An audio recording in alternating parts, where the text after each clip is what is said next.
పాపం చేయకోకుండా అంటే చిన్న అంటే తాగుడు కానుండి సిగరెట్ కానుండి ప్రతిదీ కూడా ఏమి చేయకోకుండా బలంగా ఉండగలుగుతారు. దానివల్ల మీకు అంటే అసలు దేవుడితో మాట్లాడాలి అంటే లేకపోతే ఇది నిజమా కాదని తెలుసుకోవడానికి మోకాలు వేసి ప్రార్థన చేస్తాం. అట్లా చేయడం వల్ల అసలు దేవుడు ఉన్నాడా లేడా అని తెలిసింది. ఇప్పుడు వరకు మనం దేవుడు చాలా మంది ఉన్నారనుకుంటున్నాం కానీ ఎవరిని చూసింది లేదు, ఎవరితో మాట్లాడింది లేదు. అలాంటప్పుడు మనం దేవుడిని చూడాలి అంటే యేసయ్య ఏం చెప్పింది దాని ప్రకారం ఫాలో అవుతే. నువ్వు చూసావా దేవుడిని? నువ్వు చూసావా? నువ్వు చూసావా? యేసుని చూసావు నువ్వు? నేను చూడమంటే సార్ నేను ప్రేర్ చేసినప్పుడు ఆ యొక్క బెడ్ మంత్లో వెనక పడిపోయి ఉండండి. అంటే ఇప్పుడు ఇప్పుడు మనకి ప్రైమ్ మినిస్టర్ ని చూడాలంటే మా ఎమ్మెల్యేని చూడాలంటే ఎన్నో చేసి 2-3 రోజులు ఆగి 4 రోజులు ఆగి వెళ్తుంటారు ఎమ్మెల్యే దగ్గరికి. ప్రైమ్ మినిస్టర్ అంటే ఇప్పుడు మినిస్టర్ ప్రైమ్ మినిస్టర్ అంటే అది మన వల్ల అయ్యేది కాదు. ఒక ప్రైమ్ మినిస్టర్ మనం వెళ్ళడానికే మనకు అవగాహన అంటే మనకి అంత అర్హత లేదు. అలాంటిది దేవుణ్ణి చూడాలంటే దాన్ని చాలా ఉండాలనేది నా అర్థం అండి. అంటే ఎంతో పరిశుద్ధులు అయ్యి ఉండాలి. ఎందుకంటే నేను పరిశుద్ధులు కాబట్టి అని బైబిల్లో ఉంది. పరిశుద్ధుడు దేవుడే చెప్పాడు సార్. ఏ దేవుడు కాబట్టి మీరు కూడా పరిశుద్ధులే. ఏ దేవుడు చెప్పాడు? యేసుక్రీస్తు అండి. అంటే స్త్రీకి పుట్టినవాడు శుద్ధుడు ఎట్లా కాగలడు అని చెప్పేసి రాశాడు. దాన్ని ఏం చేద్దాం? స్త్రీకి పుట్టినవాడు పరిశుద్ధుడు ఎట్లా కాగలడు? మరి ఇప్పుడు దేవుడికి తండ్రి ఎలా ఉంటాడు సార్? నాకు అర్థం కాదు. సరే ఇప్పుడు ఇక్కడ ఉన్న వాక్యం ఏంటంటే స్త్రీకి పుట్టినవాడు శుద్ధుడు ఎట్లా కాగలడు అని రాస్తుంది. అంటే మేరీకి పుట్టాడు. మేరీకి పుట్టిన కారణంగా అతను శుద్ధుడు కాదు. మరి మేరీకి పుట్టినోడు పరిశుద్ధుడు ఎట్లాగవుతాడు? ఇప్పుడు మరి బైబిల్ చదువు. నువ్వు బైబిల్ చదువు కనబడతాయి. నువ్వు బైబిల్ ఏమి చదవకుండా సగం చదివేసి వచ్చి నాకు ఏసు కనిపించేసాడు, వెనక పడిపోయాను, మళ్ళీ పైకి లేపాడు, ఇవన్నీ ఎందుకు ఇస్తున్నావు నాకు? సార్ స్త్రీకి పుట్టిన వాడు శుద్ధుడు ఎలా కాగలంటే మనకి ఆది కాలం నుండి కూడా అవ్వ నుండి మనకి ఈ యొక్క జనరేషన్ అనేది వచ్చింది.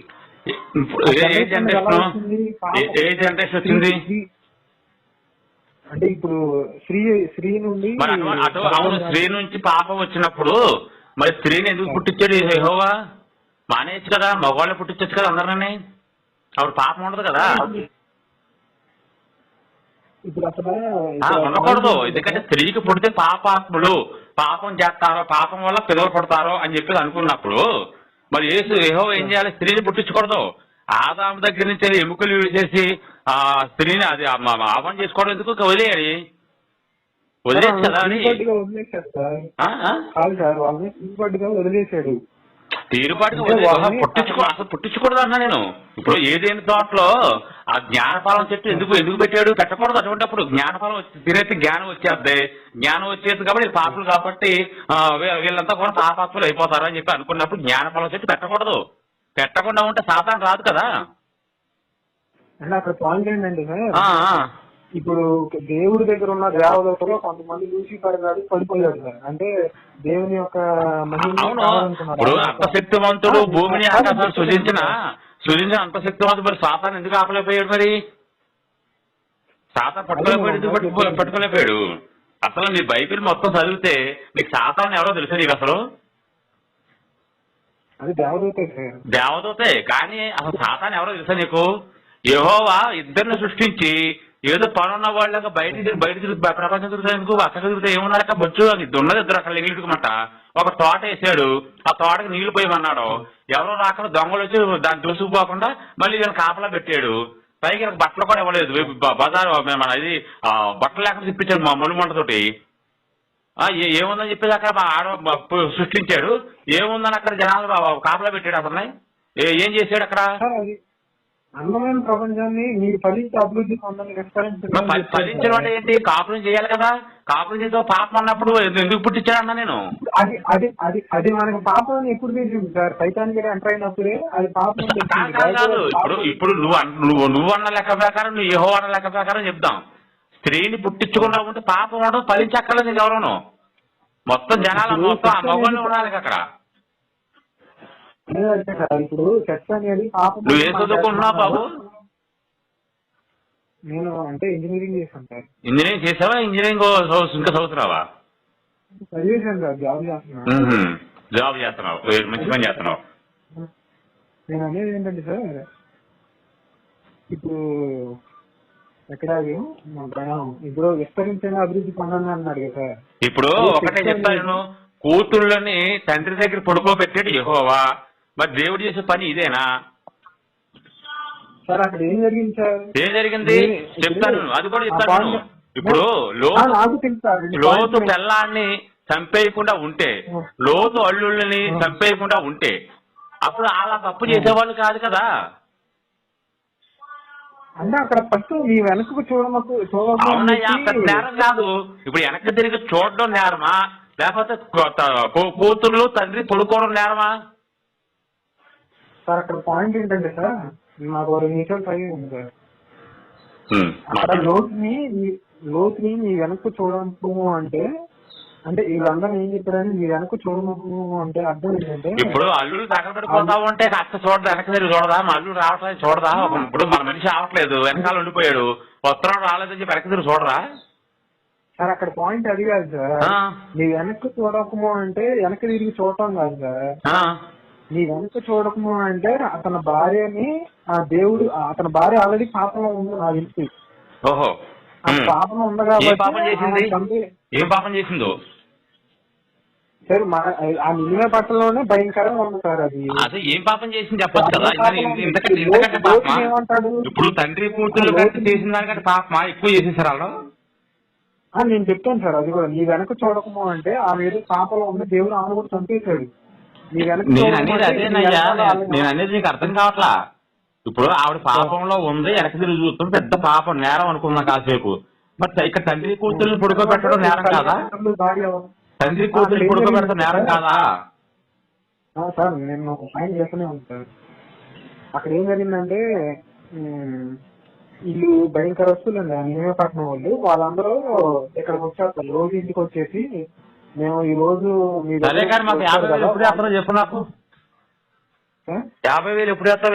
నేను మరి పర్లోకం వెళ్ళాకెత్తాను, ఎప్పుడు చెప్పు నాకు. ఎన్ని వద్దుగా నీకు ఇది ఒక పాయింట్ ఉపయోగం లేదు. ఎందుకంటే నువ్వు చెప్పినా నాకు అర్థం కాదు, వేస్ట్ అది. ఎందుకంటే నేను చెప్పింది నీకు అర్థం కాదు. లేదు సార్, ఆ పాయింట్ మీకు అర్థం అవుతుంది. నాకు తెలుసు బాబు, ఎన్ని వాగి ఇసుకొచ్చింది నాకు కూడా.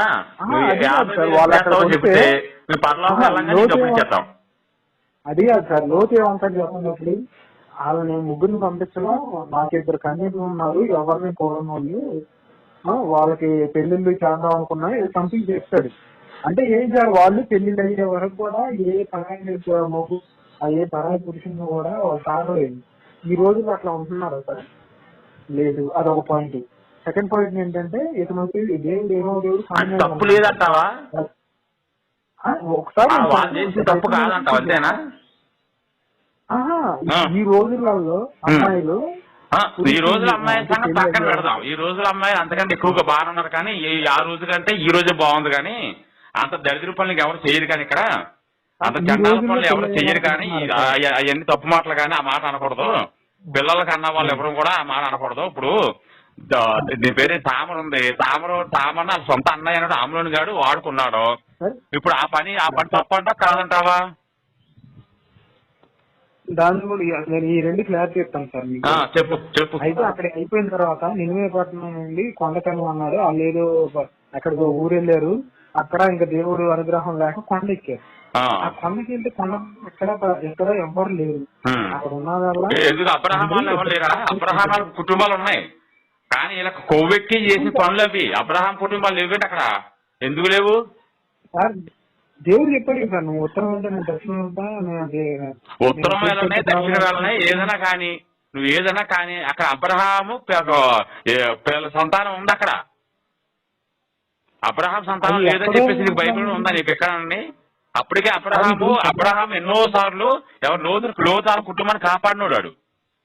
అటువంటిది ఆ కుటుంబం ఉండక ప్రపంచంలో పురుషులు ఎవరు లేరు అని చెప్పేసి వీళ్ళు అనేసుకుని వీళ్ళు ఒక గృహంలో ఉండి బావిలో కప్పలాగా ఇదే నా ప్రపంచం అనుకుని పాప తండ్రితో సైనించారా? ఇంకోటి ఏంటంటే సార్, అది సంతానం గురించి చేసిన అంటే సంతానం లేకపోతే చచ్చిపోతారా? సంతానం కావాలి అర్జెంటుగా? సార్ మరి పిల్లలు పాపం చేసి సంతానం చేయడం ఏంటి? నాకు అర్థం కావట్లేదు. చండాలమైన పనులు చేసి సంతానం కట్టడం ఏంటి? సంతానం లేకపోతే సంతానం కావాలని చెప్పి ఎవరు అడిగారు వాళ్ళని? ఈ రోజుల్లో ఎవరైనా ఒకరితో ఈ రోజుల్లో అందరూ ఒకరితోనే ఉంటున్నారు. మీ ఇంట్లో కుటుంబం నా గురించి మాకు తెలియదు. మిగతా కుటుంబాలు అన్ని కూడా ఒకరితోనే ఉంటున్నాయి. మీ కుటుంబం గురించి నాకు తెలియదు. ఎందుకంటే మీ కుటుంబం గురించి నాకు చెప్పవు నువ్వు. సార్ వేటి నేను రోజు చూస్తున్నాను సార్. కాదు ఇప్పుడు ఎక్కడో ఒక చోట ఉన్నారు కదా అని చెప్పేసి అందరూ అలాగని నువ్వు ముడియటకు నువ్వు మీ ఇంటి విషయాలు నాకు చెప్పకు. ఎందుకంటే మీ ఇంట్లో ఎంతమంది ఉన్నారో నాకు తెలియదు సంగతి. మాకు తెలిసిన వాళ్ళు మాత్రం అందరూ ఒకరితో కాపురం చేస్తున్నారు. గర్భం గురించి అని చెప్పి ఒకసారి క్షయించి అట్లా ఉండటం ఎంత నరకం సార్ అది. అవునయ్యా, తండ్రికి సైనించిన పాపం కాదు. ఇప్పుడు వాళ్ళిద్దరు కొడుకులకి ఎవరికి ఇప్పుడు లోతు కూతురికి పుట్టినటువంటి పిల్లలు ఎవరైతే ఉన్నారో ఇప్పుడు లోతుని ఏమని పిలవాలి? తాత అని పిలవాలా? తండ్రి అని పిలవాలా? ఏమని పిలవాలి చెప్పు. ఆ రోజు సంగతి వదిలే. ఇప్పుడు అదే ఇప్పుడు కూతురుతో పడుకున్నవాడు పిల్లలకి అన్నవాడు ఇప్పుడు వాళ్ళకి పుట్టిన పిల్లలు ఈయన తాత అని పిలవాలా నాన్న అని పిలవాలా? చెప్పు నాకు ఒకసారి క్లారిటీ. ఏమవుతారు వరుసకి? సార్ మరి ఇప్పుడు అట్లా అనుకుంటే అవ్వ ఆదాముకి కొడుకులు కూతురు ఉంటారు కదా. అవ్వ ఆదాం సంగతి పక్కన పెట్టవయ్యా. అంత అవ్వ ఆదాము అంత సోది కథ కానీ అదంతా అని ఆ సోది అని నాకు చెప్పక. కానీ ఇప్పుడు లోతు కూతురికి పుట్టిన పిల్లలు లోతుని ఏమని పిలవాలి? నాన్న అని పిలవాలా? తాత అని పిలవాలా? అది ఫ్లాట్ చెప్పు నాకు. ఎలాగంటారు? తాత అవడైతే మొగుడు అవుతుంది, కూతురికి మొగుడు అవుతాడు అంతేనా? కూతురికి మొగుడు అవుతాడు అంటే నువ్వు చెప్పిన లెక్క ప్రకారం కూతురికి కూడా మొగుడు అవుతాడు ఇక తండ్రి అవడం. ఏం బైబిల్ అయ్యా? దిక్కుమాల బైబిల్ పట్టుకొచ్చి మాకు ఇచ్చి మాకు ఆ శిక్ష పుస్తకాన్ని పట్టుకొచ్చి మాకు అంట కట్టి పైగా మీరు ప్రశ్నించకండి, మేము పట్టుకొచ్చి మీకు సువార్త చెప్తాము, మీరు సంఖ్యలో పెట్టుకుని బైబిల్ చర్చకొచ్చేయని చెప్పి చెప్తారు. మీరు ఎర్రి పప్పలా కనపడతాం మీకు అడిగిన మేమైనా. ప్రశ్నించి సమాధానం చెప్పడం చేత కాదు కానీ నీకు బైబిల్ పూర్తిగా తెలియదు. నీకు ఎక్కడ దేవుడికి కనిపించలేదా? భగవద్గీతలో శ్రీకృష్ణ పరమాత్మ చెప్పుకోలేదా? నేను సృష్టికర్తను నేనని చెప్పి చెప్పుకోలేదా? సొల్లు కబుర్లు ఎవరికైనా చెప్పెళ్ళి నాకు చెప్పకో. ఇంజనీరింగ్ చదువుతున్నావు ఇంకా నువ్వు ఇంజనీరింగ్ పూర్తి చేసావో నా వయసు సగం వయసు కూడా ఉండదు నీకు. నువ్వు వచ్చి నాకు చెప్తావు, నేను నమ్మాలి. నేను నమ్మేసి తమ్ముడు చెప్పేసి అశోక్ చెప్పేశాడు అందుకని యేసు దేవుడు అని చెప్పి నేను నమ్మేసి మేము ఎర్రిబాగుల్లాగా మీ దగ్గరికి వచ్చేస్తామా? పిచ్చినా కూడా కనపడతాం మీ కంటికి. నేనేమైనా కూతురుతో తండ్రి సైనించాడు, చెల్లితో అన్న సైనించాడు, పిన్న తల్లితో కొడుకు సైనించాడు, దావీదు కొడుకులో వాళ్ళ తల్లులతో సైనించారు. ఇటువంటి దరిద్రాన్ని పట్టుకొచ్చి మాకు ఇస్తారా మీరు? యేసు పుట్టిందే వ్యభిచార వంశంలో పుట్టాడు. యేసు ఎలా పరిశుద్ధులు అవుతారని చెప్పబోయా అంటే చెప్పలేకపోతున్నావు. యేసు పుట్టింది వ్యభిచార కొంపలో పుట్టాడు. వ్యభిచార కొంపలో పుట్టినాడు దేవుడు ఎలాగ అవుతాడు చెప్పబోయా బాబు? సార్ అని చెప్పి ఇప్పుడు మన లోకంలో చాలా మంది ఇంటి పక్కన ఇల్లే ఉన్నాయి సార్. మీ దగ్గర ఉన్నాయమ్మా, మా దగ్గర లేవులే. మీ దగ్గర అలాగే ఉంటాయేమో మాకు తెలియదు ఆ సంగతి. మరి కానీ ఇప్పుడు మనుషులు ఇప్పుడు దైవ గ్రంథము, పరిశుద్ధ గ్రంథము, పవిత్ర గ్రంథమే కదా మీ పుస్తకం అనేది. దాని గురించి కదా మాట్లాడుకునేది. మరి ఇప్పుడు రోజు సంగతి నీకెందుకు? అప్పుడు రోజు సంగతి చెప్పు నాకు. ఇప్పుడు రోజు సంగతి నాకెందుకు? అందులో ఉన్న చండాలమే కదా నేను చెప్పేది ఇప్పుడు దాకా నీకు. ఇప్పుడు లోకంలో పాపం సరేనయ్యా, నాకు అర్థమైంది కానీ ప్రెస్టిజ్ నాకు అర్థమైంది. ఇప్పుడు ఏం చేయమంటావు? ఇప్పుడు ఎందుకు నన్ను మొత్తం మారమంటావా? 50,000 ఇస్తే నేను పరలోకి వెళ్ళాక నీకు 1,00,000 రూపాయలు ఇస్తాను.